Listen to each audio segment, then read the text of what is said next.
So I'd say that the main message of leading the learning revolution is simply this, that if you are an expert of any sort, a speaker, a trainer, a consultant, or just a smart person with something to teach the world, or if you have access to expertise, say you work at a training firm or at a trade or professional association, you have a huge opportunity right now. In fact, I would say we are on the verge of a golden age for people and organizations with expertise.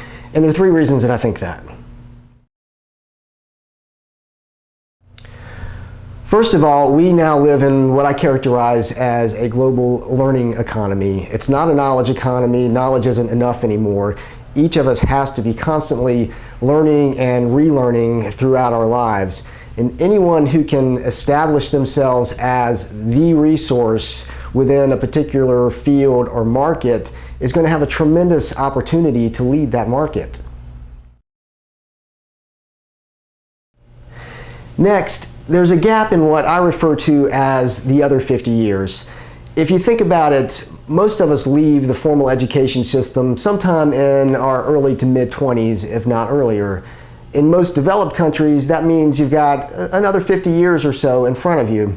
Now, there's a lot of discussion and debate right now around K through 12 education and higher education, and rightly so. But at the same time, there's an even larger portion of the population that's already out there and is in need of the resources and the leadership that's going to help them thrive in the global learning economy.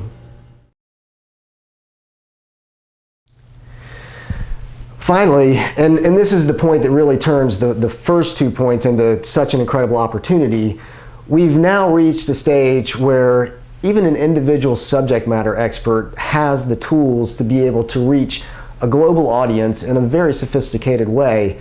And probably more important, that audience is now ready to use those tools to learn. If you think about it, online learning at this point is pretty much gone mainstream. Social media has inserted itself into all parts of our lives. People are using YouTube and LinkedIn and Facebook and Twitter and a wide range of other resources as learning resources throughout their day-to-day lives.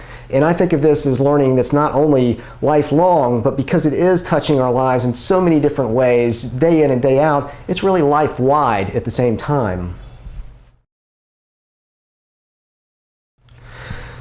So in the end, leading the learning revolution is really about how do you take those kinds of changes, which if you happen to be an individual subject matter expert or maybe work at a small organization, may seem quite thrilling. If you're an established traditional education provider, they may seem quite daunting. But in either case, how do you take those changes and turn them into the opportunity that they can be for you?